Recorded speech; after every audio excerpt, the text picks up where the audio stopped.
The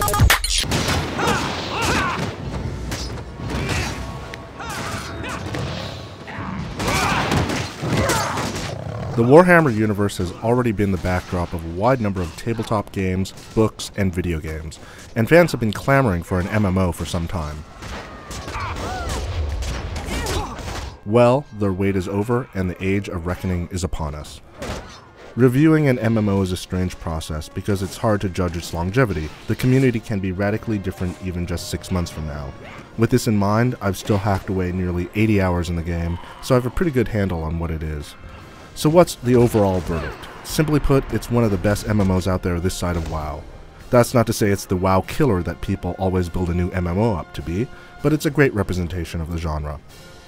The game's background is set amidst a titanic war. The armies of order are up against the armies of destruction, and this consists of 6 different races that are thrown into the conflict.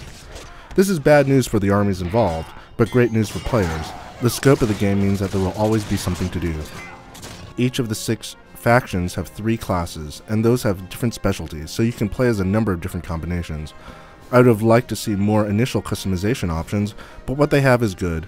There is also much loot to collect later that can make your character look cool, and you can always do things like dye clothing. The balancing of the races is another thing that will spark arguments. The balancing is good for PvP, but if you run around by yourself, you're very liable to get taken out. But that's the thing about Warhammer Online. It's a very social game that encourages partying up quite a bit. The world may not be as big as WoW, but this also means that you can run into more people during your travels. The partying system is very easy to use, getting a good group for a public quest requires no hassle, and the overall experience is very pleasant. In terms of gameplay options, all the MMO favorites are there. The PvE is solid and encourages team-ups for the later, harder quests. The PvP is a fun and fast way to level up, and the RVR, or Realm vs. Realm, can get crazy. These capture and hold battles can have 20 to 30 people all running as one pack, and this really contributes to the scale of the warfare. Warhammer also boasts one of the smoothest launches in MMO history.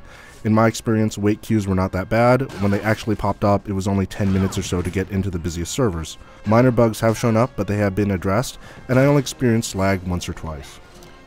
Visually, the game is pretty. It's bright and colorful and runs on a wide range of machines. It's a little odd that it doesn't have the typical grim feeling that is normally associated with the Warhammer universe, but that's a matter of personal taste. The game isn't cutting edge, but it gets the job done. There is a nice variety of terrain, so it doesn't get boring to look at. The game is also very accessible. The Tome of Knowledge serves as a hitchhiker's guide to the Warhammer universe and streamlines your quests. Even WoW players who have no idea what Warhammer is will feel at home because of the similar vibes. Overall, this is an extremely polished MMO that offers a fresh experience for those who may be tiring of the world of Azeroth. It doesn't do much to reinvent the wheel, but then again, it didn't really have to. MMO fans will do well to pick this one up. For the full written review, head over to IGN.com.